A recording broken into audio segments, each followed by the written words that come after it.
Good afternoon, everyone, and welcome to a relatively impromptu TEDXcellence stream. For those of you that watched last night's episode, you might have noticed that things went a bit awry. The speaker was relatively charismatic. The presentation, while not containing all that much substance, thus it was not very substantive, irate bear, it also led me to go long durations without saying anything because there wasn't much to say. It was a very common sense sort of presentation. Did you know that magicians use deception? Did you know that deception is employed by con men? You should really be on the lookout for people that try to deceive you. Not a whole lot there to either argue with, to comment on, or give commentary to. And consequently, if I can proceed with the alliteration, I let the video drone on too long. And as I stated early on in the stream, I feared that doing so might lead to a problem with YouTube. And consequently, it did. So I've cut out that little bit of the stream where it suddenly went offline because YouTube decided that I'd let the video run too long and was thus attempting to, copy the original broadcast in a way. So I knew the possibility existed. I didn't know that I'd run into it, but there you go. So as an attempt, perhaps a weak attempt, to apologize and make up for the relative of last night's show, and powered by Pepperjack and my inhibitions dropping away, I thought I'd try to do a do-over with something that, at least by title, will probably cause me to pause more often than not and hopefully avoid another blackout in the middle of the stream. And what is the subject for this broadcast? Well, the title of the presentation is, get ready for it, You're Doing It Wrong, the Evolution of Cultural Competence. Yes, cultural competency. What is cultural competency? Well, now, not having heard our speaker so far, obviously, I haven't listened to this yet, my understanding of cultural competency, at least as applied to, let's say, the educational system or classrooms, the examples I've been given in the past amount to effectively coming up with math story problems that involve elements that you assume to be known by the students from their assumed cultural background. So, for example, if you have students in your classroom who look Hispanic, and I'm not making this up, this is one of the examples I looked at in a previous PBS broadcast on cultural competency. If you have students in your classroom who look Hispanic, using things like Hispanic foods or Hispanic, cultural items or something in a story problem for math time or math class, that is a element of cultural competency. Just basically assuming by the look of the people around you that you can insert something you assume to be part of their personal background, personal history, personal life, so you can, I don't know, make them feel comfortable / included / I'm on your side, I'm a good ally, something to that effect. I don't think I'm oversimplifying it. For those of you that have seen my previous live streams on the subject, where I really did look at several examples of people trying to tell me what is cultural competency, that's what it boils down to. Trying to make people feel included by assuming to know what things you can mention or name drop to show that you're in with them based on what you assume to know about their personal background.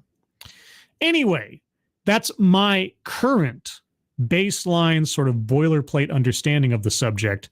Hopefully our speaker will educate me elsewise. But who's joining me in this impromptu adventure on a Friday afternoon? Jaeger Pony, Kay Scholl, Shadowclaw, Spittlebuggies, Robert Pincus, Mike Savage, senior staff reporter and chief Florida correspondent Colleen Bernier, There's always a yay with Colleen Bernier. Who else is here? Shady Grin, Cannibalistic Wizard, Drunken Uncle, Scribe Thrapple from Drunken Uncle. Hey, Drunkle, how's it going? I haven't talked to you in quite a while. Hope you're doing well. Miranda Stone, Angelverse, Corey Suzuki, Devil Fruit Zero, JMK, Wikipedia Snippet. Did I miss anybody? I hope I didn't. Meh. Hello, Meh. Hope you're doing good. Let's see. And Nebrios. Good afternoon. And Green Badger Outdoors as well. Bearded Devil, 1864. It was a very good year. If I've missed you, if you're lurking, if you're in the future, hello, I hope you're doing well. So let's continue on. Not continue on because I'm just starting it. By the way, I have an active and quite jacked Pepperjack at hand. So if I swerve here and there or slur otherwise, that might be the excuse. But yes, let's take a look at something from Rutgers Camden. And this was posted just in the last couple of days or so. This is a fresh TEDx. This is not a superpowers TEDx. I'll still continue that theme next week with hopefully something that won't get me spiked from YouTube. But yes, so let's learn about You're Doing It Wrong, the evolution of cultural competence. And by the way, for reference, we are using bingo card A as in apple, links in the description to that for this special TEDXcellence. So I just as a note, I have not had an opportunity because I just decided to do this on a lark to enhance the audio. So it's just the basic audio coming from the original broadcast. So it should be fine. I listened to at least a snippet of it, so it should be decent. But let me know if you can hear this after a couple of seconds, and then we will proceed as soon as it begins. Anytime now. Last week, I walked out of a training from my colleagues feeling a sense of exhaustion and frustration. Oh, exhaustion and frustration. Well, that's no fun. You guys hear that all right? Does it sound okay? Jaeger Pony says, sounds good. JMK says 5x5.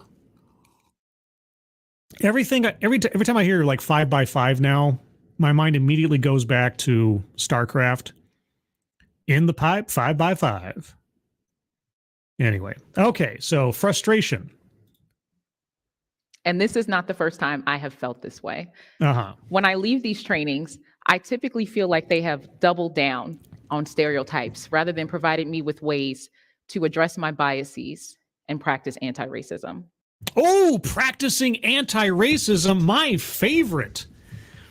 Practicing anti-racism is basically just being a racist and trying to get away with it, at least in my previous examinations. But okay, you felt frustrated. You want to practice your anti-racism. All right, well, what went wrong? Cultural competency and diversity trainings are so prevalent these days. Oh, yeah, you're telling me. Oh, man. Boy, howdy, do I know how prevalent they are. They really are. Yes. And they should be, as we venture to a space of acknowledging, addressing, and understanding the impact that power, prejudice, and privilege has on this world. Oh, privilege. Well, privilege is on the board. Let's go to the bingo card real quick. Remember, that's bingo card A. Links in the description to the bingo cards. So I'll go over the bingo card one time here to remind ourselves what we're keeping our ears open for. Collectivizes own demographic. We'll see. Systemic and or institutional. I wouldn't be surprised. Sales pitch for product or service. Childhood or family anecdote.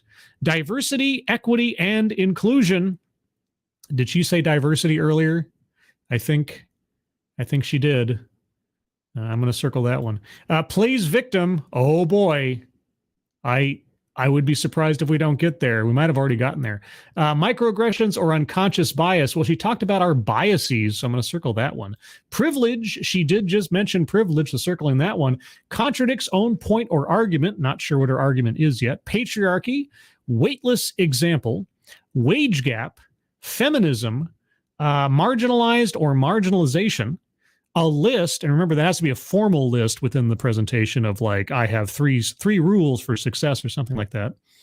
Excuse me, white supremacy, I wouldn't be surprised if we get there, word salad, self-vilification or wretchedness, argumentative non sequitur, attempt to coin new buzzword or buzz phrase. Usually that's predicated by something like something I like to call, or something like that. So we'll have to wait and see. Mind reading or assumes motives, benevolent condescension, I wouldn't be surprised, anecdote that probably never happened, and lastly, leaves out vital context. So far on the board, and we're only 45 seconds in, and I think I have legitimately circled diversity, equity, and inclusion, microaggressions or unconscious bias, privilege, and free space. So we have 3 squares circled and less than a minute in. Who knows where this can go from here? And all those that reside in it. Mm-hmm. However, the truth is, typically when I attend these trainings, I find them to be a waste of my time. Oh, you don't say. I have thankfully to this point not, or I should say have not had to be subjected to an actual DEI training. I have, previous to the current obsession with DEI, had to go through sensitivity training in a corporate environment on several issues, but that's kind of standard. And it wasn't nearly as wonky and or inherently racist, sexist, or otherwise demeaning as a lot of the things that I watch now on DEI consulting and trainings. So that's as far as I've had to go. Thankfully, I've avoided that. But however, I have friends and family who have gone through these things, and the reports I hear, they line up pretty well with what I've been learning over the years from the experts. Thank you, Corey Suzuki, the Triforce of power, prejudice, and privilege. Yes. Racism is really just power and prejudice, as we know, and privilege. Thank you, Corey. By the way, now that I think about it, I did a Familiar with the Matter one-on-one interview with Corey Suzuki. Now, gosh, what, 3 years ago, 4 years ago now? I don't remember. But Corey Suzuki has a very, very interesting and one might say miraculous background. So if you look on the Familiar with the Matter playlist, and look for Corey Suzuki's avatar, you might find out some interesting things about his background. Not to give it away, but anyway. And that is heartbreaking to me. Is it? Because we are worse off due to these poor trainings that do not provide us with ways to improve the human experience. Oh, improve the human experience. Well, that's a broad and profound idea. Okay, well, please tell me how I can better improve the human experience. I take personal offense to these lackluster trainings because in the many roles that I hold, I see the impact that subpar cultural understanding, limited cultural humility, and outdated cultural knowledge has on the world. Cultural humility. Wow. Okay, so I have to be humble in some way, shape, or form to certain cultures. Cultural humility. I don't know that I've heard that one before. Is that a new buzzword, buzz phrase? Let's see if she repeats it. If it's a one-off, if it's just kind of a casual sideline, I don't know that I'd count that. But let's see if she repeats that later on or gives more meat to that idea. I see the impact as a professor. Oh. When my students come to me and share that once again, they have been invalidated. They have been invalidated. Oh, I wonder what invalidation looks like. And if I apologize ahead of time, but also I'm not really sorry about it. So sorry, not sorry. If I pause a bit more here and there than I did last night, because I don't know what the behind the scenes clock is on how long I can let a video go before I risk having the entire stream go dark for a policy violation. So if I pause more often during the course of this broadcast than last night, that's the reason. And the victims of racism by my colleagues in academia. Your colleagues in academia are victimizing your students through racism, you say? You have reported your colleagues then, haven't you? Or are you going to give us an example of what this racism looks like? I see the impact as a scientist. When I look at statistic after statistic regarding the number of Black patients and patients of the global majority that feel seen when they visit their doctors. Feel seen. What does that mean? And you wouldn't be employing the God of the gaps theory of statistical analysis, would you? There is a disparity. Does that then inherently indicate an inequity?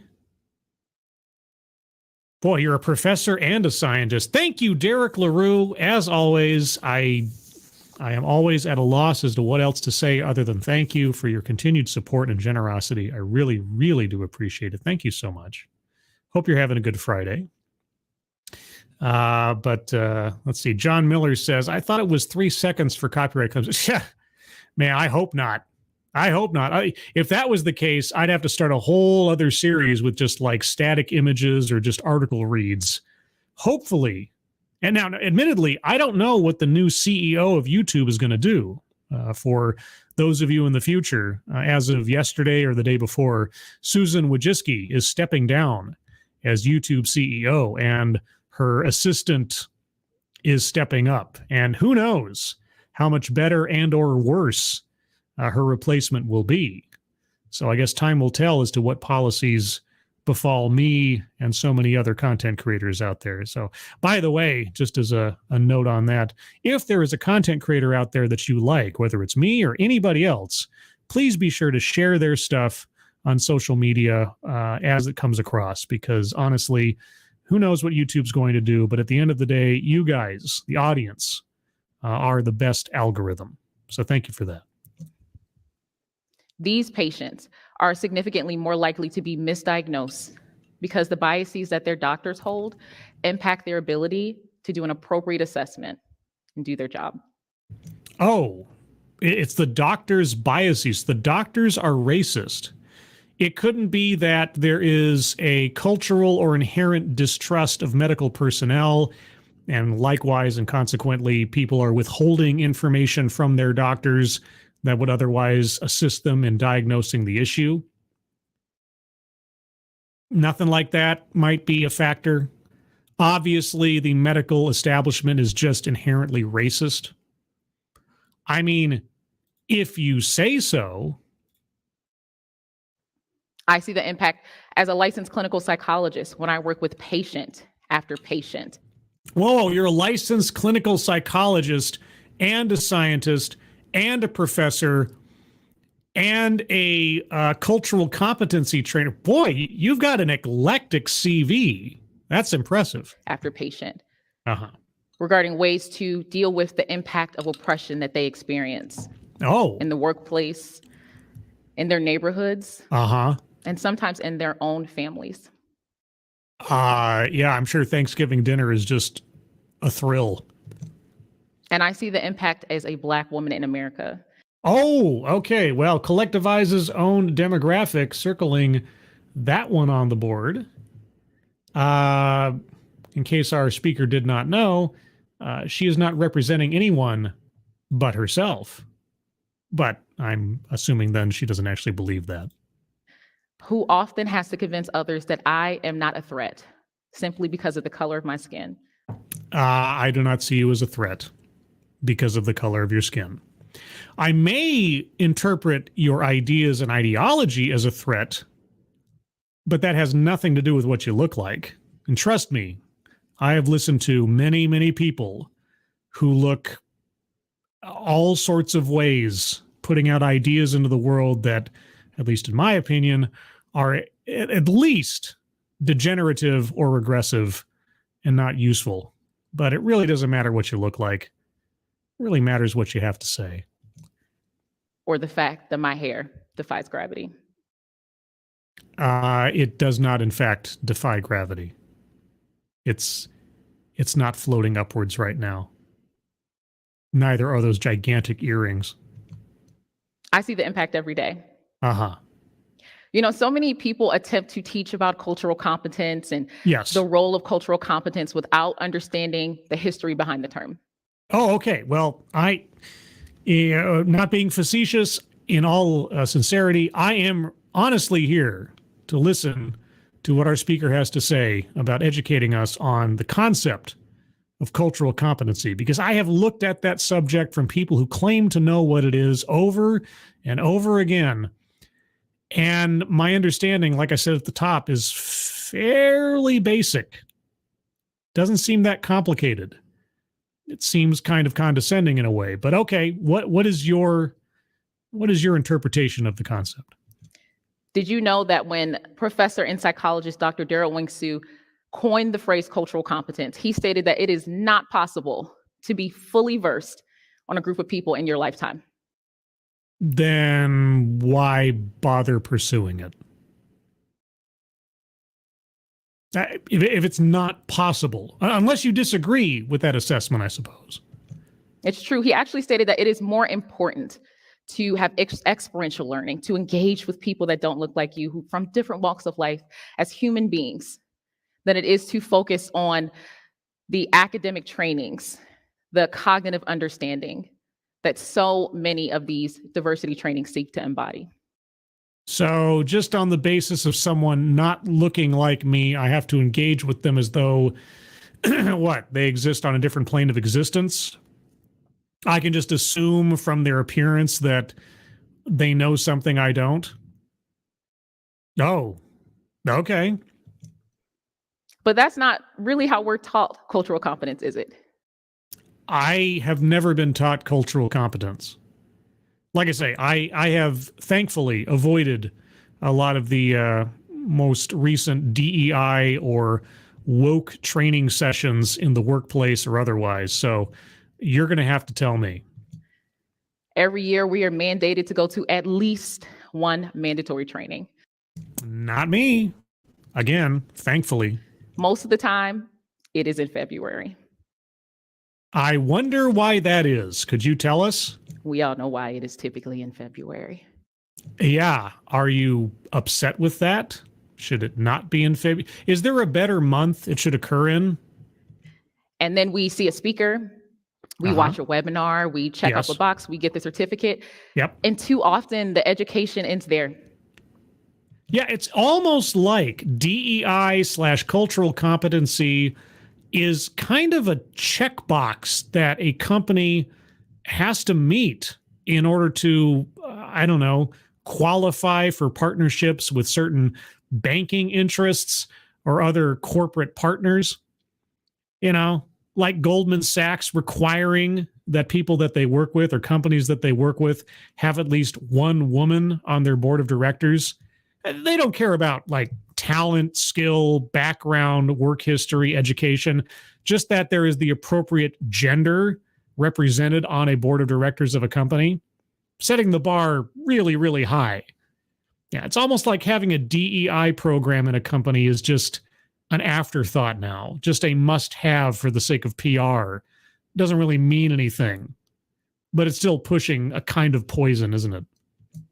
No afterthought, no follow-up, no experiential learning. Oh, well, experiential learning. Okay, well, what would you recommend be done otherwise? And that was never how it was meant to be. We treat cultural competence like an achievable goal, like a finish line to be crossed. We completely miss the mark. And we do injustice to all those that will be significantly impacted by our ignorance. Oh, okay. So it is an unachievable goal. There is no endpoint. It must go on forever. And consequently, trainers like yourself will always have an excuse to pull a paycheck. Am I being cynical? A little bit. Am I completely off base? I don't think so. By our insensitivity.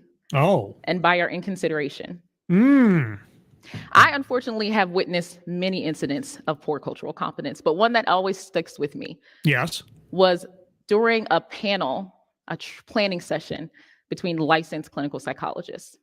Ooh, okay. We're going to get an active example, guys. Now, I'm always asking for this. I'm always complaining about the absence of these. So whatever she's about to say, whether I find it relevant or not, at least I'm appreciative for the fact that she's giving us, or about to attempt to give us, an active example of what she's talking about. Because as you all know, who follow this channel for a while, that doesn't happen very often. All right, lay it on me. The purpose of the session was to identify ways to teach distress tolerance to a group of Black youths. Distress tolerance to a group of Black youths.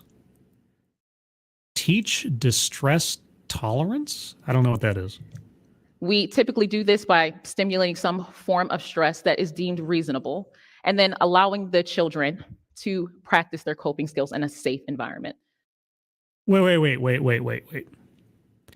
You put children under stress. What? Okay. Again, not being facetious here, this sounds entirely sinister. This is typically done by showing a scary movie clip, but this year, a psychologist proposed that they change the scene to a scene from the movie Crash. Wait, are you talking? Wait. There are two movies called Crash. I'm assuming you don't mean the one about people who get turned on sexually by car crashes. You know, the James Spader movie?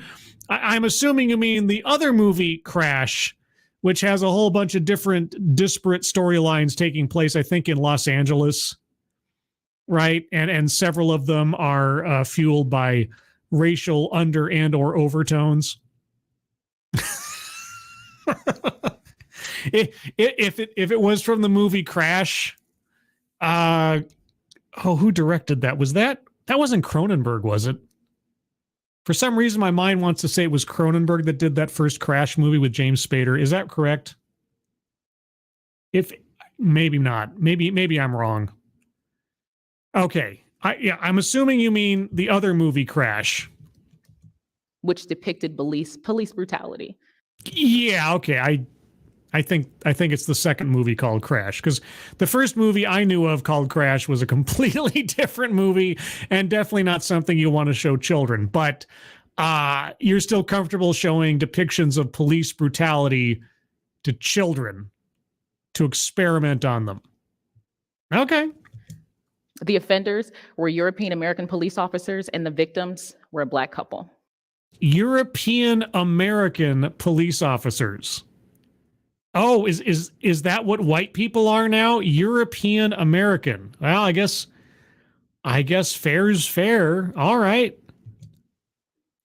I want you to think of how abominable a decision it was for licensed mental health professionals whose job it is to contribute to the mental healing of youths to decide that showing a scene that depicted police brutality would create what is deemed as a reasonable amount of distress. Yeah, it sounds a little goofy. I'll agree with you on that. If you are against experimenting on children with depictions of violence for the sake of measuring their trauma, then I am on board with you. Yes. And Black youths. Any youths. Not racially specific. Okay, children. Let's just set aside the racial component for a second. Okay, exposing children to depictions of extreme violence to measure their trauma response. Doesn't matter what they look like. Why? I mean, I know it's a rhetorical statement to say or question to ask. Why are you making the race of the children relevant to this situation? Would it be less of a problem if the children were white?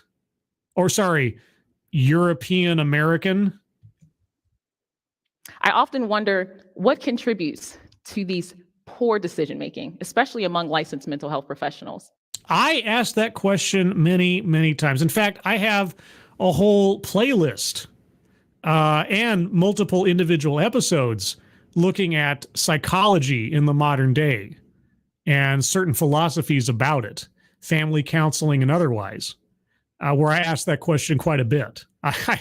What is the purpose? What is the sense? What is the logic behind what is being prioritized in mental health? I'm with you there, kind of, sort of, in spirit.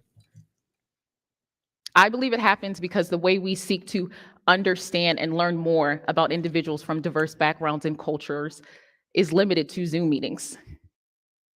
What qualifies someone as being diverse? What qualifies a background as being not diverse? This is always, just as a note, this is the question I always want to ask someone who is advocating for or promoting a DEI philosophy or otherwise. I always just wish I could ask someone, please describe for me a non-diverse person. And just end the question there, not give any other padding or any other avenues for prevarication. Describe a non-diverse person, describe a non-diverse background, etc. I think if someone had to answer such a question, it would be very telling and very obvious to any layman listener as exactly where they're coming from. You want to talk about biases and so on? I'd love to hear the answer to that question from our speaker. And workshops and webinars. I want to share some data with you so I can fully help you understand and humanize the experience of what poor cultural competence contributes to. Okay, I cannot wait to hear the aftermath of poor cultural competence. Black boys and girls Yes. are respectively 3 and 6 times more likely to be suspended from school than their European American peers for displaying the same behaviors. Oh, really? Okay, so all the schools are racist. Okay.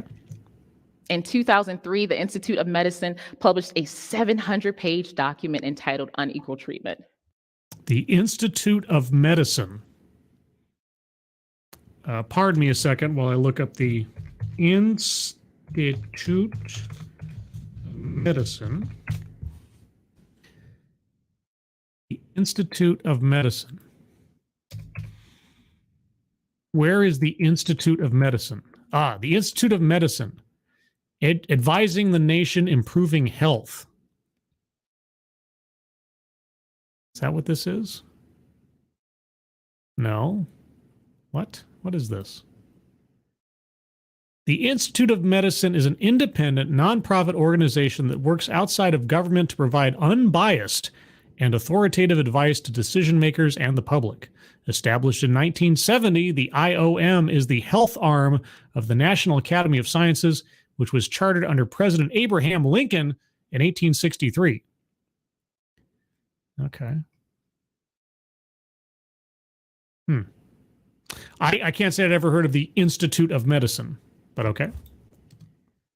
This revealed that Black patients have a higher mortality rate when it comes to heart disease, cancer, and HIV and AIDS than any other U.S. racial or ethnic group. And this disparity is not due to differences in access to care. In fact, at equivalent levels of access to care, Black and Hispanic patients are significantly less likely to receive gold standard treatments that are known to treat medical disorders, including heart attacks. Okay, so the entire medical industry is racist. I mean that's the conclusion you want me to reach, right? Are you going to spell that out explicitly, or are you just going to leave that hanging in the air for me to assume to be true? Which is it? Are you going to definitively say the medical establishment is inherently racist? You're not going to say it definitively. Are you just going to let the silence and the implication linger. Okay. There's even disparity in the effectiveness level of medical apparatus. Disparity. Does disparity inherently indicate an inequity? Pulse oximeters are used every single day in hospitals to measure the level of oxygen in the blood. Uh-huh. They are used with disorders such as pneumonia, lung cancer, and asthma. Uh-huh. However, a study in 2022 revealed that they are less effective in individuals with dark skin pigmentation. Why? Like Black patients. Why? The inability to appropriately measure the level of oxygen in the blood can contribute to a number of medical difficulties. Okay, wait. You need to explain that. Why? What does skin color or pigmentation have to do with measuring the oxygen levels in blood? Why is there a differential? I mean, it sounds like you're not accusing human error or bias on this. You're talking about a medical method of measuring oxygen in the blood being affected by someone's skin pigmentation. Why? I mean, I don't know. Again, I'm not being facetious here. If she's making this claim, I would hope that she has some ideas to the cause of that. Or is there something else more sinister that she's implying here? Is she going to explain it? I'm about to circle leaves out vital context. I should have probably already done so. And possibly death. Possibly death. Yeah. A study of over 47. Okay, so you're not going to explain why. You're not going to explain any scientific explanation for why that might be, outside of just sort of implicating that obviously everything's racist. Okay, well, leaves out vital context, circling that one on the board. If you're going to make that kind of statement, you need to back it up with some kind of explanation, or at least some kind of claim as to the cause behind it. Again, just citing that there is a disparity does not inherently indicate an inequity unless you've got further evidence. And that one's a weird one, especially since you weren't putting a human component into it. You're just saying that testing for oxygenated blood. What does that have to do with skin tone? 100 participants revealed that Black patients are more likely to be subjected to dominant communication styles from their doctors, less likely to be provided with all the treatment options, and less likely to be engaged in participatory decision-making for their own medical care. Why? I mean, let's say I stipulate to everything you've said to be true, that statistically speaking, all of what you've said is true. The question still remains, why? I mean, I will say it again, and I apologize for being a broken record. A disparity does not inherently equate to an inequity. Is there any, you're talking about cultural competency. Are there any factors of interactions or beliefs about the medical establishment as pertains to minority populations that might contribute to these same numbers? Does anything about that apply? Or is it all just assumed to be a racist medical establishment? Because you haven't specified anything. You've just left these disparities in the air and not bothered to go any deeper. So am I just to assume then that the entire medical establishment is simply, purely, and without any other explanation, racist? Are you going to say that definitively? Or are you just going to let it hang in the air? I assume you're just going to let it hang in the air and let the audience make their own assumptions based on your implication. You're a scientist again, right? You said you were a scientist earlier. Is any of this empirical evidence of anything? Correlation, causation? And if we go back to the development of the field of medicine, we how far back are we going now? will come across J. Marion Sims, a man who is lionized as the father of modern gynecology. J. Marion Sims. Okay, I will, for the sake of my own edification. J. Marion Sims. Oh my gosh, the first picture of him that comes up is like black and white, old time. 1813 to 1883. This guy lived 70 years from 1813 to 1883. Boy, oh boy, what does a guy from over 130 years ago or whatever have to do with anything now? And who perfected his technique? Let me make sure I got this right. 1883, 93, 2003, 2013, 2020, 150 years ago.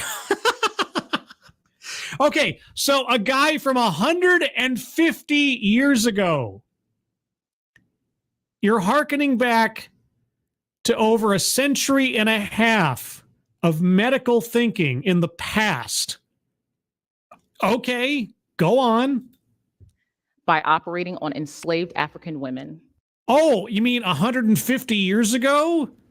Wow. And? Without anesthesia, and certainly without their consent. And obviously, the field of gynecology has not progressed any further than 1883. You guys, just so you know,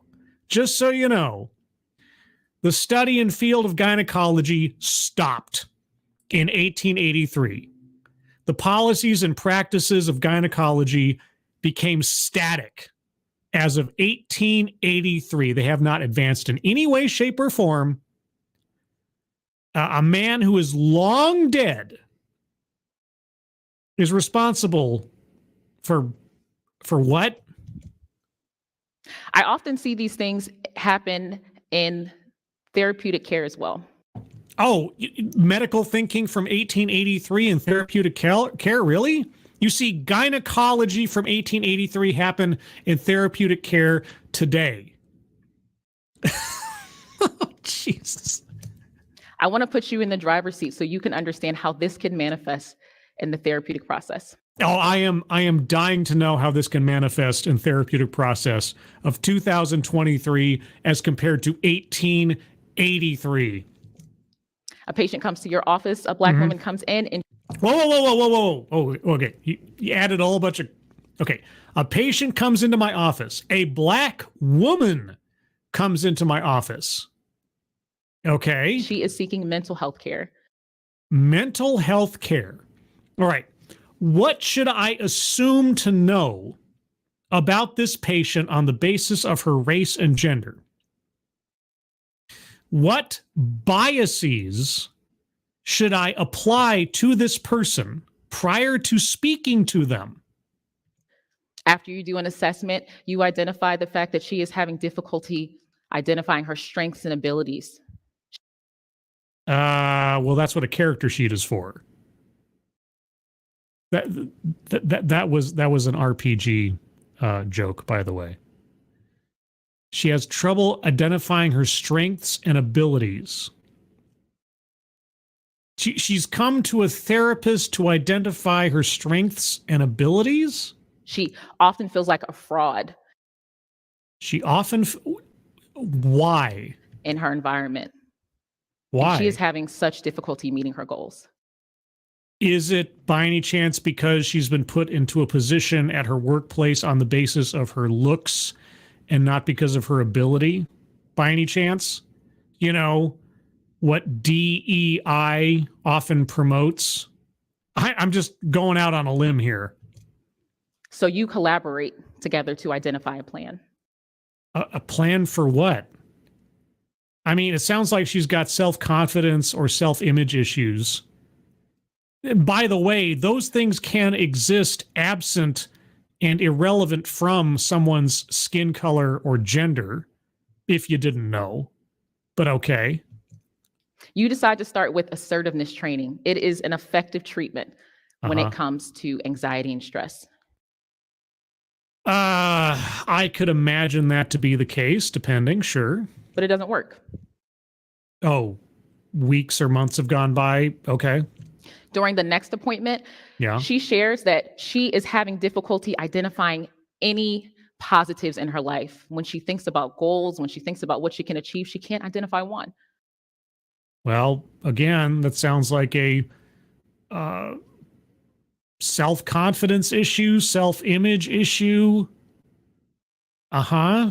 Okay. I mean, just as a note, if you didn't already know, I am not any kind of licensed therapist, but presumably our speaker is. So, okay, then what would you recommend be done? So you propose the use of a gratitude journal. A gratitude journal. If you say so. But it doesn't work. Wow. Okay. Is the you in this scenario like the opposite of what you would recommend? What would you recommend to this individual to do? During the next session, you do more digging. Uh-huh. And she shares that she has never experienced this form of feeling like an imposter before. Typically, she thrives in all her environments. And that is when you decide to empower her.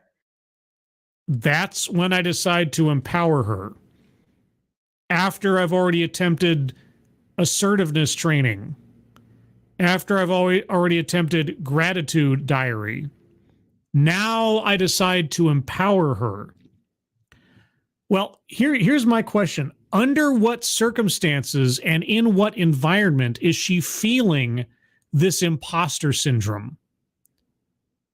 I mean, I need more information. Again, I'm not a licensed therapist in any way, shape, or form, but somebody comes to me and says, I'm feeling like I don't belong. Where are you feeling like you don't belong? Under what circumstances do you feel like you do not belong? After what interactions do you feel like you not belong? Why are we? I mean, again, maybe it's just the Pepperjack talking. Why are we attempting to address the symptoms rather than trying to find the cause?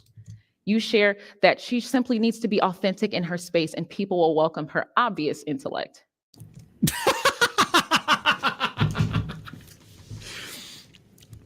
So obviously, prior to this, she's been deceptive to everyone around her about who she is, what she wants, or what she's doing.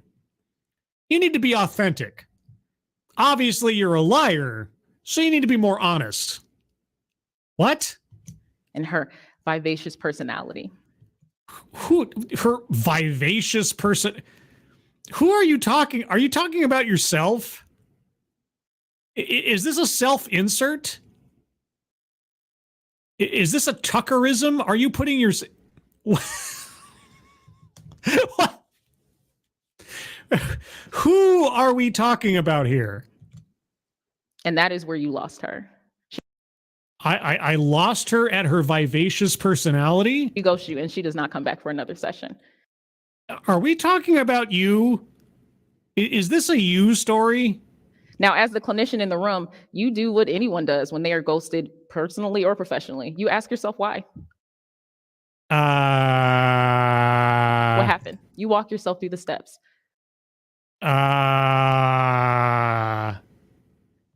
You utilize patient-centered care because your training taught you that so often Black patients aren't even engaged in treatment options. They're just given to them.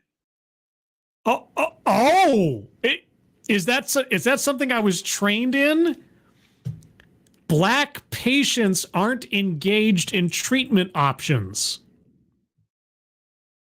Is that okay? Now I'm hoping that you're stating that in opposition to such a ridiculous racial stereotype, right? You empowered her and used a strength-based perspective because you learned in your training so often Black patients are treated from a framework of deficits. Wait. Okay, now I do not know. And I am going to... hesitatingly, haltingly stipulate to our speaker's statement here, is it standard training in personal therapy that Black patients are operating at a deficit? Is that right? I'm going to back up a little bit. I want to hear that. I want to hear that bit again. Not come back for another session. Now, as the clinician in the room, you do what anyone does when they are ghosted personally or professionally. You ask yourself why. Yes. No, I've asked why several times over the course of this so far. I still haven't gotten many clear answers. What happened? You walk yourself through the steps. Uh-huh. You utilize patient-centered care because your training taught you that so often Black patients aren't even engaged in treatment options. They're just given to them. Black patients aren't engaged in treatment options.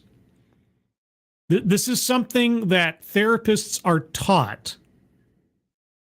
Black patients aren't engaged in treatment options just as a matter of their race. Is that true? And again, I'm not being facetious when I ask that question. I like using the word facetious. It's a fun word. Anybody out there now or in the future listening to this who has been through therapeutic training of one kind or another, are you given cues in your training on how to assess people and their ideas or attitudes towards therapy on the basis of their race? I'd really like to know if that is an actual thing that happens. That would be interesting. You empowered her and used a strength-based perspective because you learned in your training so often Black patients are treated from a framework of deficits. Okay, in training, Black patients are treated in terms of deficits. Again, anybody who knows elsewise, leave a comment. Is that true? Which is also harmful.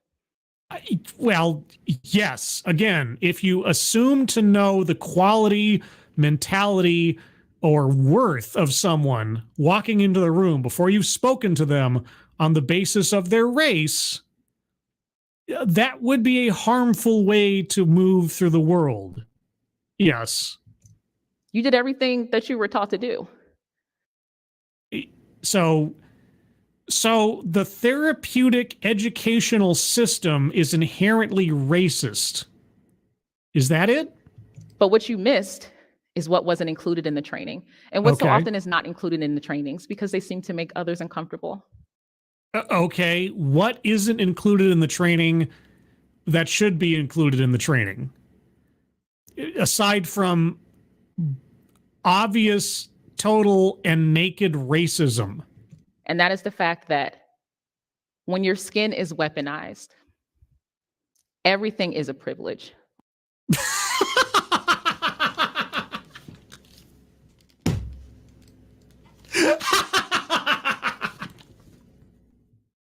Okay, so it is admittedly and agreeably wrong to assume to know the attitude or perspective of a patient on the basis of their race. But by the way, what was that again? And that is the fact that when your skin is weaponized, everything is a privilege. Authenticity is a privilege because everything can be perceived as a threat. What the...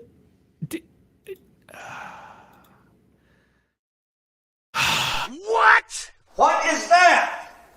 What the fuck is that? Okay. I am going to need some major clarification on that statement. I don't know who or what demographic she is talking about right now. I don't know what she is saying. In fact, I'm inclined to circle word salad in a second if she doesn't follow up with a very detailed breakdown of what she just said. From the tone of your voice to the way that you wear your hair. From the tone of my voice to the way that I wear my... What in the ever-lucking Oh, Pepperjack. You my only friend. What are you talking about? Did you know that Black women were 1.5 times more likely to know someone who was sent home for their hairstyle or to be sent home for their hairstyle? No, because I don't make assumptions about people's lived experiences on the basis of their appearance. At least as far as their biological bodily appearance. If I see someone dressed in a particular way, in a particular context, that may or may not express to me something about their personal condition. But as far as their skin color, their hairstyle, whatever, no. No, I did not know I should assume that of people based on their appearance. And even if I did, so what? And this isn't limited to the workplace. Hair discrimination has been found in youths as young as 5 years old. Hair discrimination. Were we talking about therapy for a second ago? Wait, what happened to the therapy part? What happened to the helping someone through their imposter syndrome? Wait, where are we? What are we doing here? The Creating a Respectful and Open World for Natural Hair is a piece of legislation that was created by 4 phenomenal women who felt that Black individuals should not be held back and discriminated against. Yeah, well, you know, there's also a whole raft of white people who put together the 1964 Civil Rights Act that said the exact same thing. I don't... You know, prior to whatever she's talking about, no one made any attempt to try to trounce, legally or otherwise, racial discrimination in this country. Only now because of hair. What happened to the therapist? I thought we were talking about a therapist and their patient, and now we're on to hair discrimination? What? That was created by 4 phenomenal women who felt that Black individuals should not be held back and Black individuals discriminated against in the workplace and in school because of the way that they wore their hair.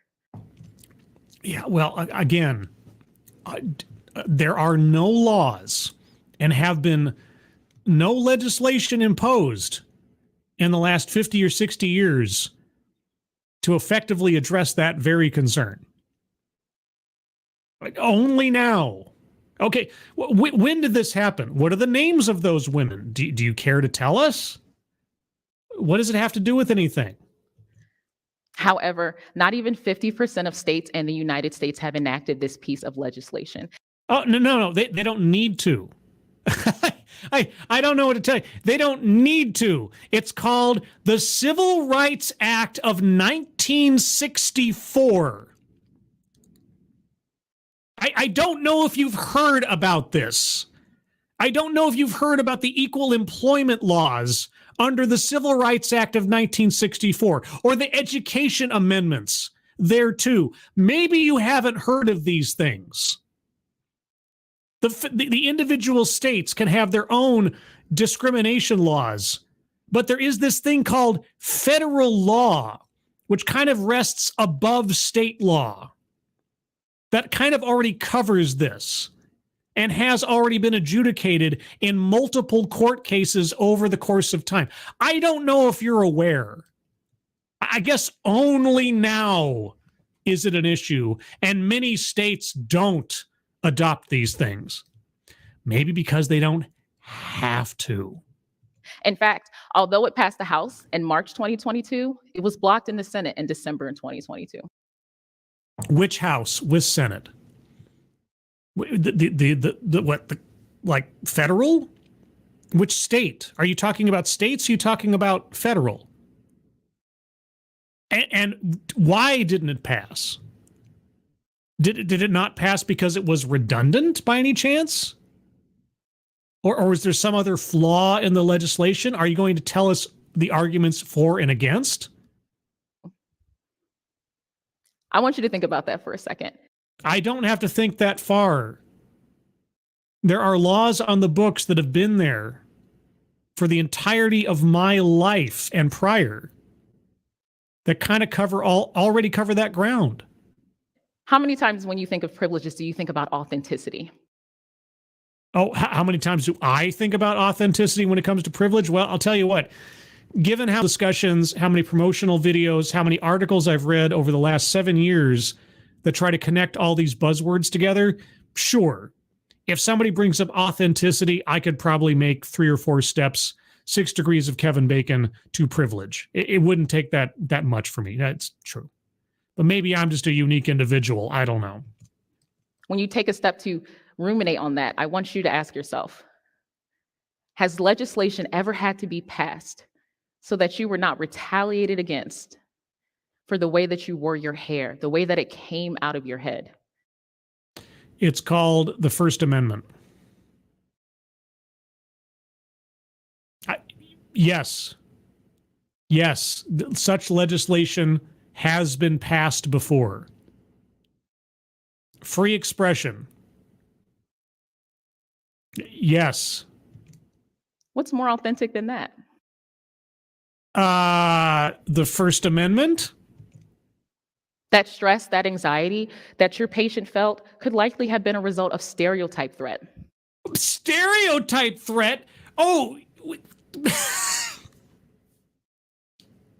tell me again about privilege. Tell me again about the implicit stereotype that you're putting out there about privilege, which is possessed by some, but obviously not possessed by certain people on the basis of what they look like. Stereotype threat. This is a form of stress and anxiety that presents itself when you have a fear of conforming to a stereotype that is attributed to your group. My group. Oh, not demographic. Oh, group. We all know each other. We all carry the same membership card. We all know the same handshake. You want to talk about stereotype threat again? Or do you want to refine your terms? Now, there are many egregious stereotypes when it comes to Black people, but a very common one deals with the lack of intellect. Oh, is there? Okay, tell me more about this stereotype. If I am working and stereotype threat presents itself, and it often does, I will create so much mental energy combating that stereotype. Okay. Like, I don't know, because of my skin color, I'm inherently privileged or something? Like if somebody accuses me of wrongdoing or being associated with wrongdoing or being inherently flawed on the basis of my race, I might feel, I don't know, defensive about such an accusation. I mean, that kind of thing. I'm not stupid. I'm smart. I can do this. Let me check, triple check, and double check. That I won't even divert the right amount of energy to perform the task that is well within my ability to do, which will contribute to significantly more mistakes. Okay, wait. So you are placed into a position where you've been stereotyped against. And so in order to combat that stereotype, you try to overcompensate to oppose that stereotype. But as a consequence of trying to overcompensate, you make more mistakes, which then feeds into the stereotype you were accused of already being subject to. So it's a self-fulfilling prophecy. Everyone has stress when it comes to performing tasks, but stereotype threat gets in the way of you doing things that you can even have the ability to do overall. Where are we going? What? When you think about the integration of all the symptoms and what contributes to racism-related stress and difficulties within the environment, I want you to think about a tree. Okay, I'm going to think about a tree for a moment because, truth be told, I've been imbibing this entire time, and I decidedly need to take a break. So I will be back momentarily, my dear audience. So just take a moment, ruminate on what our speaker has spoken of, because this is a long TEDx, and I'll be back in just a moment.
Okay, I am back once again. Thank you all for indulging me in my necessary bio break. Okay, where did we leave off? What were we talking about? I'm going to back up a little bit. All right. Everyone has stress when it comes to performing tasks, but stereotype threat gets in the way of you doing things that you can even have the ability to do overall. When you think about the integration of all the symptoms and what contributes to racism-related stress and difficulties within the environment, I want you to think about a tree. A tree. Okay, we're back to a tree. All right, I want to think about a tree. A tree grows in Brooklyn. If I could be a tree, what kind of tree would I be? Okay, a tree. That stress, that hesitance, that fear, that imposter syndrome that your patient was experiencing, that was a branch.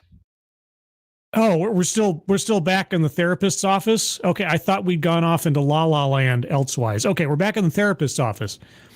That stress that my patient is feeling is a branch. Okay, so it's not the trunk of the tree. It's not the root of the tree. It's a branch of the tree. Okay. But the things that are contributing to those, the maintenance of those branches thriving and whistling in the wind every day is racism. Oh, yes. Racism is the wind beneath my wings. Those are the roots. Racism is the roots. My patient complaining about their imposter syndrome or lack of self-confidence is the branch, which is obviously caused by racism. There are no other possible factors involved in my patient's experience. Obviously, because of their skin color, I already know the cause and that they are a victim, that they have no agency over their own interpretation of the world or how they see themselves.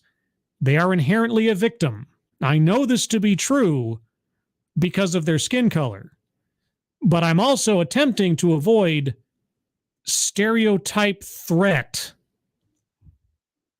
If we ever want to improve the human experience of individuals overall through all of these trainings, they must address the roots. And we know the roots are racism. We don't have to question that. Right. When you walk out of a training with the same way of thinking, the same information that you walked into the training with, the problem is the training. I mean, if I take that statement all by itself, absent of any other context, that is entirely possible, sure. We need to vary the forms of information that we herald. So many times we focus on peer-reviewed journals, and those are a good start, but publication bias also exists. It is easier for a research study that focuses on European Americans to be published than one that focuses solely on Black people or people of the global majority. The people of the global, you do know that there are people who look similar to one another who function and operate in the world completely different from one another, right? Or are you winnowing everybody down to the most lowest common denominator of skin color? Because I have a feeling that someone from Jamaica might not quite align in beliefs, practices, or lifestyle as someone from Zambia just because of their conceivably shared, similar skin color. Or that someone from Texas aligns exactly with someone from Russia. But then I suppose I look at people in a more nuanced perspective than just winnowing them down to their skin color. Because, that might be racist or something. Jesus. And not in comparison. One that focuses solely on these individuals and the You do not care about individuality. You do not care about individuality. You just did away with individuality.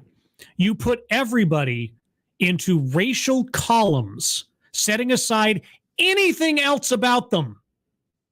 Culturally, history, personal experience, identity, nothing else matters but into which racial column you can easily fit them into. And you're the one warning against stereotype threat. Are you even listening to yourself? Intricacies of the experience. I'm going to back up a little bit. I cut her off. I want to get European Americans to be published than one that focuses solely on Black people or people of the global majority. Yeah, European Americans. Yeah, they're all the same, guys.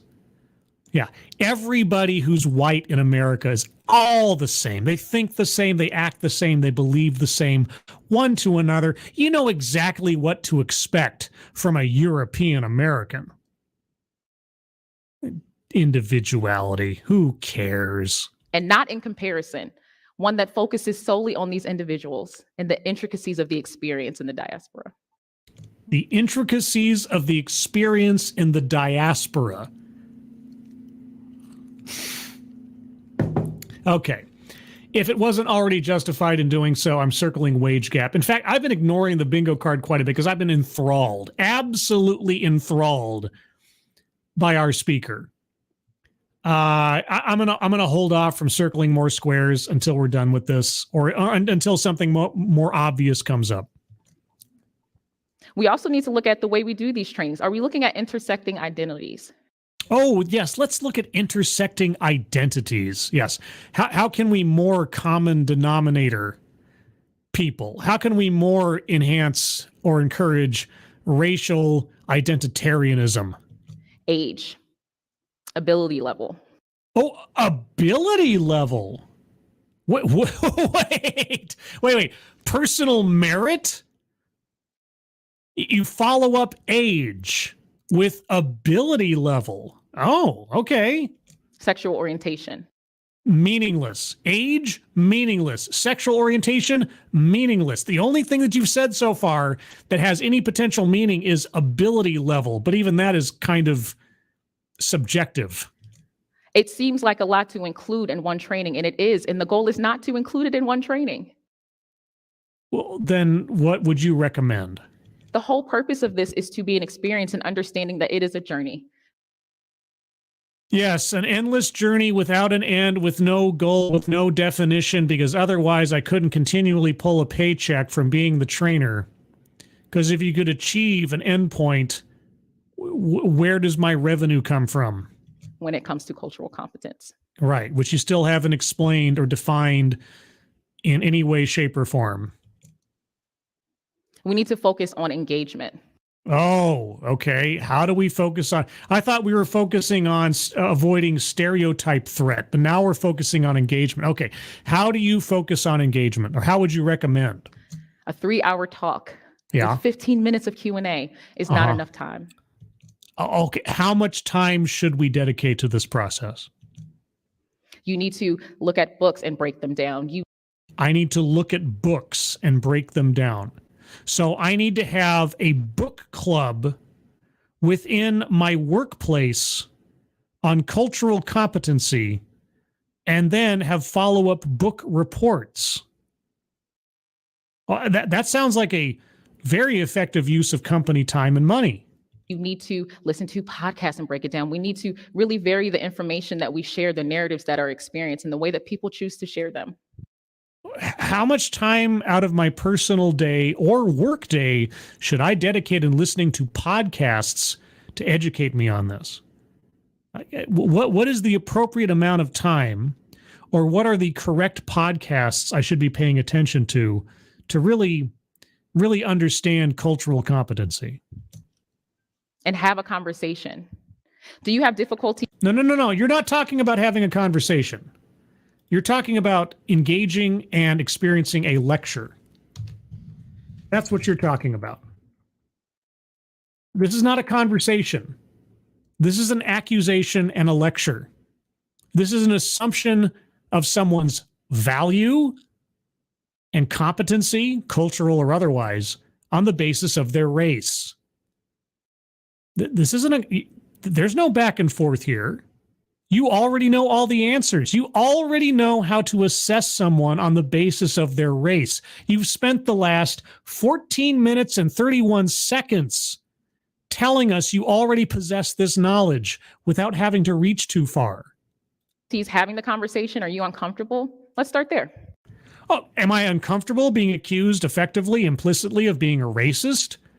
Or that I'm not doing well by assessing people on the basis of their race? Does that make me uncomfortable? Yeah, a little bit. It makes me uncomfortable being told that I need to use race as a line of demarcation between how people behave or should be assumed to think. I can't imagine why that would make me uncomfortable. Where is the discomfort coming from? You. Are you afraid of being wrong? No. That's okay. Oh, it's okay? I would trust someone who admits to being wrong way before I trust someone who says that they're right all the time. Okay. On that sentiment, someone who is at least willing to admit the possibility of them being incorrect in their beliefs, their statements or otherwise, allowing for the possibility that they could be corrected or educated elsewise. Yes, I would, at least on the surface, feel more comfortable with someone who does not operate in a total sphere of personal certitude. Yes, indeed. On that one sentiment, I can passingly, hesitantly agree with you. Are you feeling oppressed in the environment that the training is happening? Let's start there. Well, again, thankfully, I haven't had to go through such training, so feeling oppressed. But I have a feeling that if you were conducting the training and you were approaching the people in said training with the perspective of racial supremacy or racial degeneracy that you've promoted so far, I might feel a little out of place. I might feel a little accused or reduced or vilified or just uncomfortable on the basis that you're telling me I need to assess people on the basis of their race differently, which sounds all sorts of racist. What form of oppression are you experiencing? Is it internalized? Not when it's you making the accusations that some people are better off than others on the basis of their race. Is it institutional? Is it? I mean, if you reflect the institution that is paying to have you appear as the trainer in the session, then yes, but also going to the bingo card, systemic or institutional has now been explicitly stated, so circling that one. cultural, all of these have different treatment plans, but they can all be accomplished. Okay. You've got, what is it, like 3 minutes left? Okay, give me an example of a treatment plan. What kind of treatment is required? We need to come back with tangible goals. And yes, tangible goals, except you told us that there is no end goal. There is no state at which everything is done. You said it's a journey. It's impossible to fulfill the end all be all of this. What tangible goal could you possibly be talking about? To come back with tangible goals and metrics for achieving those goals. Yes. Oh, you know what? Everything else aside, please. And I am wary that she probably won't tell us. What are the metrics for achieving these tangible goals? Tell us what the tangible goals are, and tell us by what metrics do you measure success? I am dying to know. It's not enough to say that we want the environment to be less oppressive. Okay. We need to say that we are going to look at our policies and come back in 2 months and 3 months. Yes, your policy may state that it is against discrimination when it comes to skin color.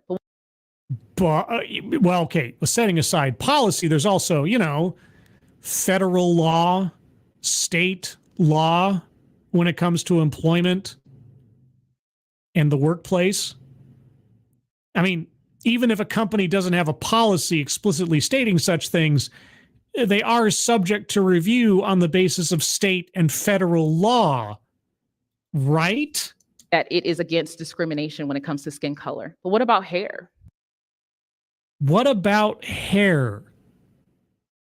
What about who?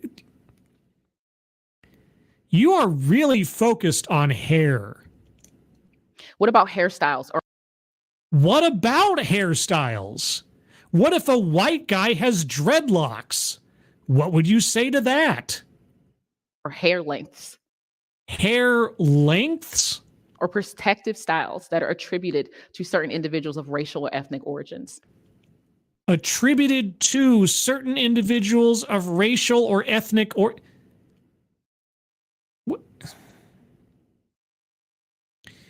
What are you talking about?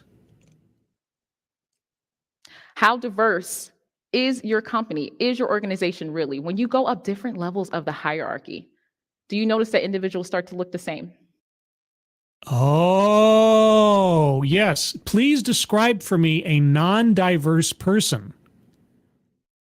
And how would you solve for that problem? What would you recommend be done to solve for the problem of aesthetic fit to your personal preferences?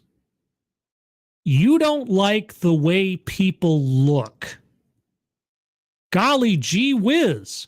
I wonder what would happen if a white person was on this stage talking about their discomfort over the way certain people looked in positions of power. I wonder how that would be taken by our own speaker if she was watching the exact same presentation reach the exact same point as she is at right now in complaining about the look of people in positions of power in a company, but you simply reverse the implication. I wonder what she'd have to say about that. That's not diversity. Oh, it isn't. Diversity is purely aesthetic. Well, I appreciate you being so clear. You're not going to look at the individual. You're not going to assess someone on their personal merits. You're not going to assess someone on their skills, their experience, their personal history, their education. No. It's all about the look. Well, it only took you 15 minutes and 49 seconds to finally be purely and transparently honest about what you're truly concerned about. I don't know if that's a record, But I appreciate you finally reaching that point. And it's just important to look at these things from day to day. It didn't take one day to build that bias. Oh, it didn't? Oh no, I honestly assume it has taken your entire life up to this point to build your bias. It's not going to take one day or one training to break it down. Oh, well, I truly believe that is true. If you're the one doing the training, it's going to take a hell of a lot longer to get past that bias. There is no such thing as being colorblind. When you say you don't see my color, you don't see me. Oh, God, that is so boilerplate stupid. I am not a racial identitarian. I do not assume to know anything about you on the basis of your skin color or your hairstyle or anything else. I listen to what you have to say. I listen to what ideas you promote. I listen to how you treat, or at least implicitly would treat, other people. That's what I assess you on. The content of your character, not the color of your skin. When you say something like that, you are telling me you want me to reduce you and anyone else who happens to share a similar shade of skin color as you to nothing but the aesthetic. Listen to what you are saying. Racial identitarianism is poison. It does not matter what race we are talking about. If you're setting aside individuality and putting everybody into a column on the basis of what they look like, which is what you're promoting here, you are not helping the problem. And it also places emphasis on the wrong thing. Yeah, it's called skin color because it is irrelevant. Color is not the issue. Oh. Race is not the issue. Color isn't the issue. Race isn't the issue. What is the issue? Racism is. Oh, racism is. You mean when I look at you and I don't see you because I don't quote unquote see your color? What else are you implying but I am to assess you on the basis of your skin color first and foremost? You're the one making race your identity. You're the one promoting race as the first thing I should look at when assessing you or anyone else who is aesthetically similar to you. How is that not racism? How is that not the basis for racism?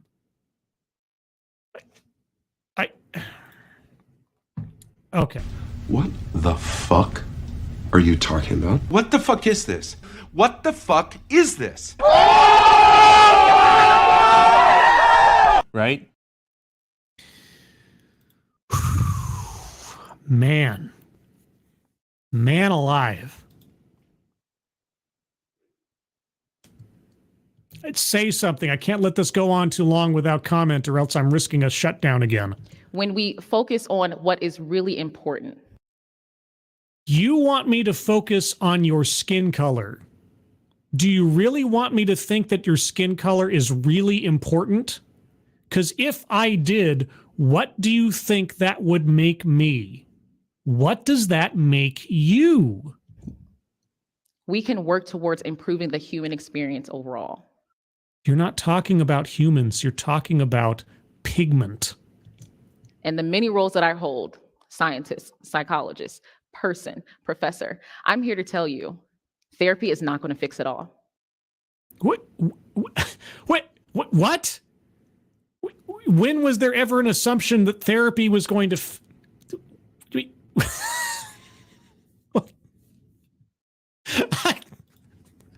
What? What is that? What the fuck is that?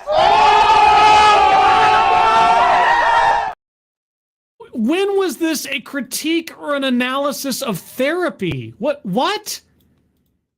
I thought this was about training and cultural competent. Oh God. You know, I could have just avoided having the Pepperjack if I wanted to feel punch drunk. My office should not be the only safe space that someone holds. I don't think your office is a safe space for anybody after this presentation. I should not have to manage the fear of individuals who took a Hippocratic oath to protect me. You don't have to do anything you don't want to do. What? Those who decided to serve and protect others. Serve and protect. Are you talking about doctors? Are you talking about law enforcement? What? The world should feel like a safe space. The world is not a safe space. The world should never be felt like a safe space. The world is a terrible and dangerous place to be. You have to be aware.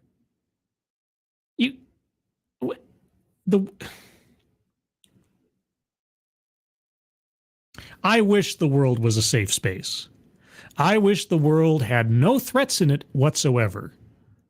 I wish that some random person didn't have to worry about walking down the street, minding their own business, doing nothing, and then getting plowed and creamed by some driver who's not paying attention to where they're going, where they're turning.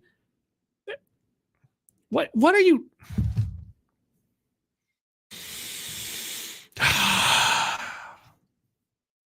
Boy, oh boy.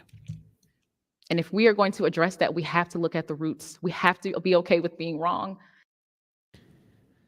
Yes, we all must allow for the possibility that our perspectives on the world, what we think is true and so on, could be corrected when evidence to the contrary is presented to us.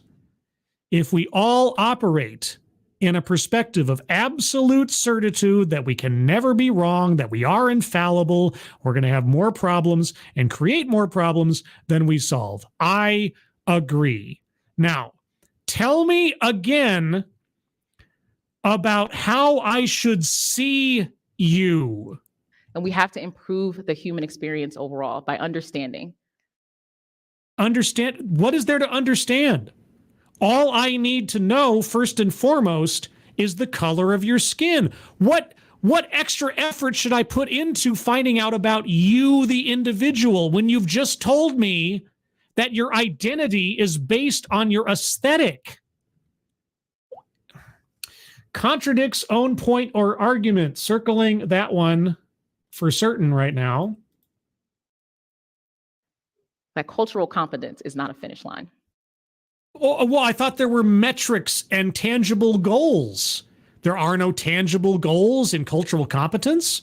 There are no metrics by which to measure success in achieving cultural competence. Boy, if I didn't already circle contradicts own point or argument, I'd do it again. Maybe I will. I have been known to circle a square more than once. Thank you, Snubbirth. These people are the definition of tyranny from within. It boggles my mind every time I listen to a grown adult, someone who obviously isn't stupid, right? They have all the same information before me. They have the same historical information, behavior from previous leaders or villains and so on at their fingertips. And yet, over and over again, I'm told to ignore all of that and accept those old-fashioned, destructive, discriminatory perspectives as something new, something that should be cherished or enshrined. But put a new coat of paint on it, and suddenly I should just take it as gold. Again, it never ceases to amaze me because every individual approaches it in just a slightly different way. We're going to work on this our whole lives. Yeah, otherwise you wouldn't have a steady paycheck. Thank you. Oh my gosh, guys. Oh my gosh. I mean, I can't say how much more or how little I would have been enthusiastic about some of my declarations earlier if it weren't for the Pepperjack coursing through my system right now. But all the same, I meant every word of it. What the hell was that? This is someone that I'm supposed to trust in employing to train my employees on how to be better to each other? What? Anyway, let's move on. Bingo card in this apology, redress, makeup for last night's broadcast. For those of you joining late, this is me trying to make up for a decidedly catastrophic and out of sorts TEDXcellence last night. Also fueled by a Friday Pepperjack or two, depending. So let's go over the bingo card. I'm certain I've missed a square or two. I'll go over it one more time by myself. You guys hold on to your arguments for any squares to be circled till I'm done. Sales pitch for product or service. There was an implicit sales pitch for her own training acumen, her professorship, her scientificness, any other kind of word or verb I can come up with that isn't technically accurate but still applies. Childhood or family, and surprisingly enough, she never brought up, as far as I think, about her own personal history, her own family, and so on. So that bingo might be denied us. Actually, two bingos may be denied us simply by the fact that she did not bring up her own personal history. Plays victim, certainly, by both implication and demographic inclusion. Patriarchy. Again, she never really brought up the battle of the sexes. She brought up women specifically several times, so we'll get to that in a moment. But patriarchy actually underlining men in some way, shape, or form, not that I recall. Weightless example. Hair legislation. And also sort of the negative space, the bas relief of not even bringing up existing legislation. Wage gap. I don't recall that she ever dwelled too long on economics in any way, shape, or form. I could be mistaken, but feminism, I am going to circle feminism because she definitely centered in on the experience of women, etc., a bit more than anything else mentioned, so I'm going to go for that one. Marginalization, that was certainly implied, if not explicitly stated over the course of the presentation. She talked about the majority population and so on. A list. I don't think she ever made reference to a specific list. And by list, just for those of you who might be new to the channel, it has to be a portion of the presentation where they say something like, there are 3 rules to this, or I learned 2 things, or something. Like making a PowerPoint. Even if they don't show it on a slide, it has to be a part or an element of the presentation. And she never brought up a list, a formal list. As far as I can recall. I'm open to argumentation, but moving on. White supremacy, certainly. Certainly, if not explicitly, then implicitly in talking about demographics, the diaspora, and so on. Self-vilification or wretchedness. I never detected anything where she was citing herself, either by individuality or by association, as part of any particular problem. So I can't circle that one. Argumentative non sequitur. I mean, how many WTFs did I do now? 3? I think I'm safe in circling that one. I think I'm fairly safe. And by the way, I want to make this note because I don't think I've emphasized this enough.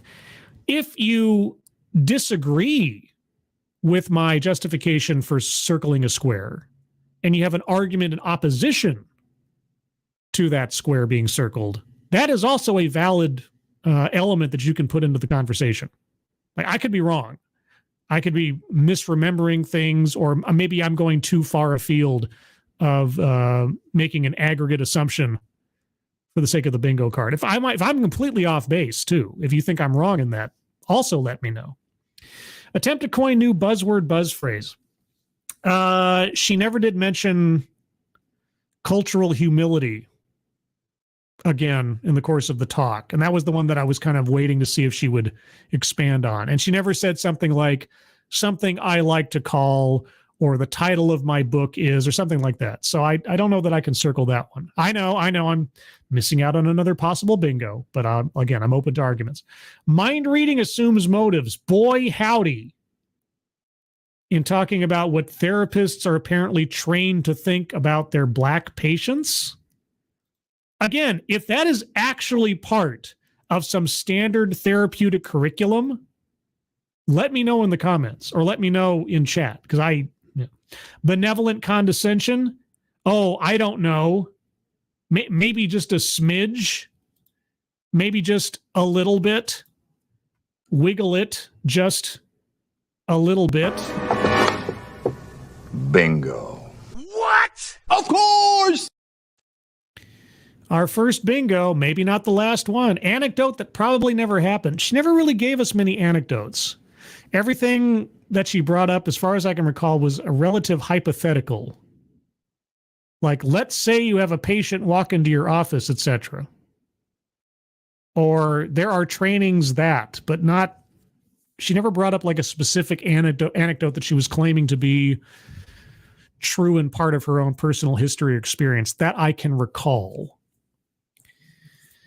All right, so there you go. That is the bingo card as I have it right now. If you have arguments for squares yet to be circled, put them in the chat now. I will entertain them at my leisure. Let's see. Jamie Jam, how about Dr. Sims, the 1800s white European gynecologist that experimented on female slave scribe? Oh, is the weightless example, or... Wait, what is that in reference to? Let me know what that is meant to be an argument for. It could go a couple of places. You tell me.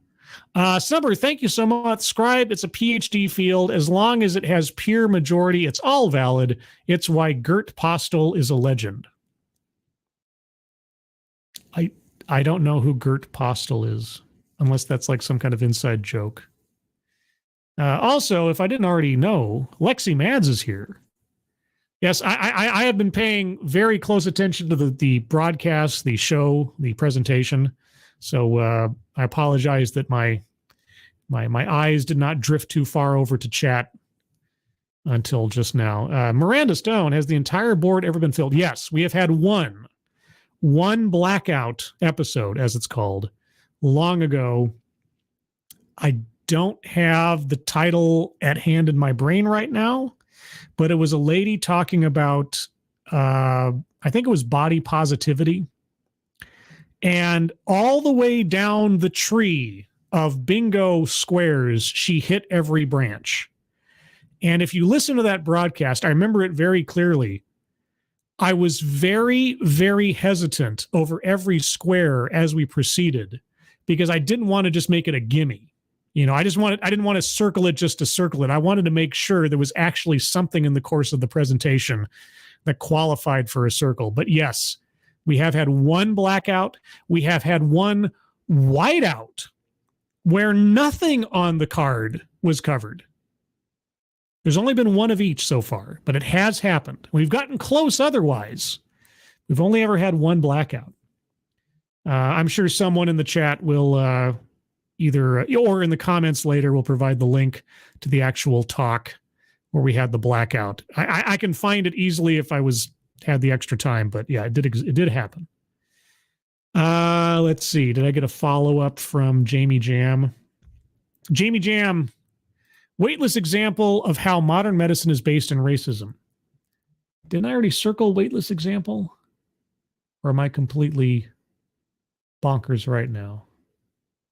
Yeah, I circled weightless example.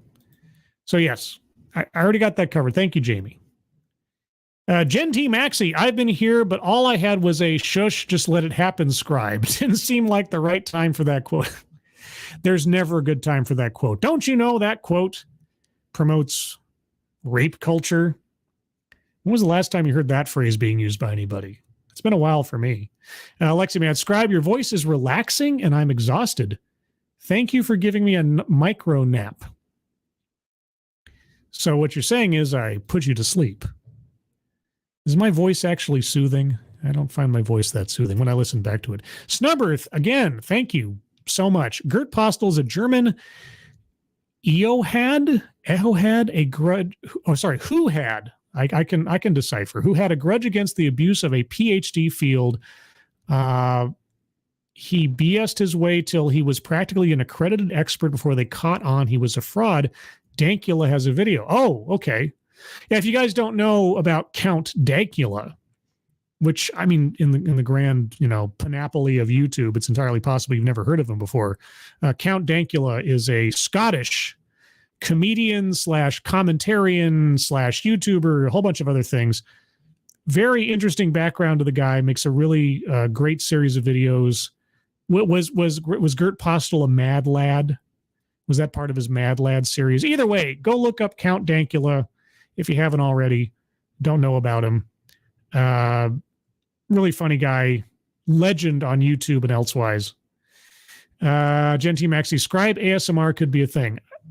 What could I do that would be ASMR? Like, it would have to be a series on a specific subject. Like, what could I talk about? Like, just start quoting chapters out of some role-playing book or something? I don't know. What would Scribe ASMR be? Let's see. Lexi Mads, yes, I had a bad night of mouth pain. Oh no, I really need sleep. It's appreciated. Well, I'm sorry you had mouth pain. I hope it's addressable. Is it a sore tooth or something? Or, oh boy. Snubberth, yes, he was a mad lad. Kurt even gave him a shout out on Twitter when it came out. You mean Metzger? There's only one Kurt within my orbit when I see the name Kurt. Yeah, Kurt Metzger, great comedian, a guy who's had me on his stream a couple of times, a guy I've had on my stream at least twice. Really like Kurt. If you don't know about Kurt Metzger, look up Kurt Metzger. Any other arguments for squares to be circled? I know, I mean, it was a talk that went all over the place, but I'm not sure if any of the other squares technically apply to the content of the discussion or the presentation. So I'll give another couple minutes here for any other arguments for squares to be circled. Genti Maxi, well, you could start with the ASMR with a bubbly Dr. Pepper ASMR, because that's easy. Outside of that, I really wouldn't know. A bubbly Dr. Pepper, man, oh man. It's kind of an abstract miracle wish of mine that someday, maybe, I could be sponsored by Dr. Pepper or Jack Daniels, or preferably both at the same time. That would be something. Does Jack Daniels do like sponsorships on YouTube? Does Dr. Pepper do sponsorships on YouTube? I see NordVPN. I see Raid Shadow Legends. I see Scentbird. I see all these, other companies having sponsorships. Do like some of the mainline big recognizable brands do sponsorships? Anyway, Jack Daniels, Dr. Pepper, if you're listening, and I don't assume that you are, I make use of your products in combination on a fairly not every day, but, occasional regular basis. So I'm more than happy to promote your products. I am a user of your products and quite a fan. Lexi Mansell says HelloFresh. Yeah, HelloFresh. Yeah, that's another one. I've only ever been offered a sponsorship thing once. I won't say who it was. It's a fairly well-known name among sponsorships, but I won't say otherwise. Except that the deal was if I promoted a link to a discounted purchase of said sponsor, then I would receive something. It wasn't an out and out like, here's some money, now promote our stuff. And I was a little off on doing something like that because at that point I wasn't using their product personally. and I'd feel a little uncomfortable sponsoring someone whose product I wasn't already using in some way or hadn't tested out ahead of time. So I kind of let that lapse. The offer was made. I didn't respond. I'm a little wary of making of doing sponsored. But admittedly, I've only had like one or two actually come my way because to this point, I'm not exactly a big channel. I know that. I have a very, very niche reach and audience, which I'm not at all disappointed by. That's not the point. But yeah, so I have yet to experience the financial largesse of a sponsorship deal. Maybe someday. I'm not worried about it though. Thankfully, this is still just a glorified hobby. Jamie Jam, stereotype threat. Oh. Okay, I might need a little supplement on this because I have watched a lot of panel discussions, promotional videos, etc. over the years. Everyone, is stereotype threat a obscure term or a not often used turn of phrase? Have we heard that before? I feel like we've heard that before, but I don't know. Spittlebuggies also says the stereotype threat was being pushed hard. Yeah. Let me, hold on.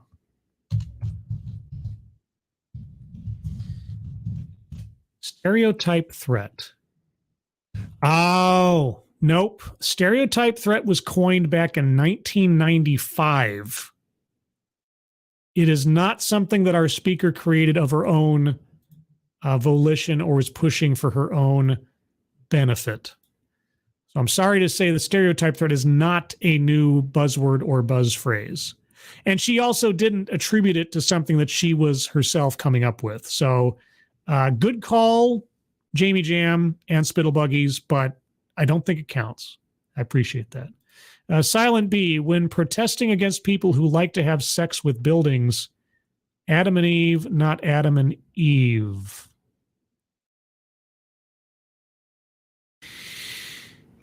Okay. I'll give you that one. I'll give you that one. Not nearly as exciting as the lady that fell in love with the train station, which we covered on Lords of the Night many years ago. But hey, you tried. Everyone, I think I'm going to call it there. We got one bingo, 3 WTF moments, and a whole bunch of other squares circled. And boy, did I get riled up at places. I hope that this is made up for the otherwise somewhat lackluster broadcast of last night on the official TEDXcellence broadcast. I hope you enjoyed it. Programming note, I still plan on doing a Sunday stream Sunday morning. Tomorrow, I'll be out of pocket for part of the day as Sister Scribe and I go off to visit our parents as my mother's birthday is oncoming, and we're going to go celebrate my mother's birthday, which will be fun. So looking forward to that, spending time with Sister Scribe tomorrow. So I'll be off and running tomorrow. I should be back home in plenty of time to figure out what I may or may not be doing for the Sunday stream. So look forward to that. Also, let me do this now. On the off chance you are not aware, I have established a Discord for my YouTube channel. You can go and discuss what's going on my channel or whatever else. Think of it as an enhanced chat box for a particular stream. I am now putting into the chat the link to said Discord. That link, because I didn't do anything else to modify it, is good for a week. So at any point within a week's time that you're watching this stream to this point in the stream, and have also gotten to this point in the chat box, there's now a link to the Discord. If you use Discord, you can go there. You have to say a secret word. There's always a password to get access to getting further ranking, role, whatever within the Discord to see the other channels. So the secret word that myself and my moderators should keep an eye out for is cultural. That's right. Go to the channel there that you're linked to and make sure that either one, your nickname is something that, you know, the general populace and the Scribe-Lite channel would recognize, or just simply put in the buzz phrase, password, whatever, cultural, and you'll be granted further access to the other channels on my Discord. My Discord is an experiment, may or may not last forever. We'll see if it's useful to anybody and or myself as time goes on. But with that, everyone, I want to thank you all for joining me for this impromptu Friday stream. If you haven't already, I think it's already begun. Go check out the AAA stream over on Sinatra Says's channel or Drunkle's channel or Polydub's channel. I'm not sure who's hosting it today, but I apologize for stepping on their toes slightly in my broadcast. Again, if you'd like to listen to me again for any particular reason, you can find me here Sunday at 8 a.m. Pacific, 11 a.m. Eastern for the Sunday stream, and next Thursday at 6 p.m. Pacific, 9 p.m. Eastern for another episode, hopefully, of a full TEDXcellence, where I'll finish off Superpowers Month with another TEDx superpower. Not sure which one I'm going to go for yet. We shall see. But with that, everyone, again, thank you for joining me. Thank you so much for your attendance, your participation, and your argumentation. Moderators, thank you for keeping an eye on things. Even though everyone here is so well behaved, you have very, very little to do. Everybody who donated, thank you, thank you, thank you so much for your generosity. I really do appreciate it. I hope you all have a good rest of your Friday. I hope you have a good weekend ahead of you. If you have the day off on Monday for President's Day, I hope you have a good extra day off. If not, I hope your workday on Monday is not too stressful. I hope you are all safe and well. If you are not well, please get well soon, and I'll see you on the next one. Take care. Bye-bye.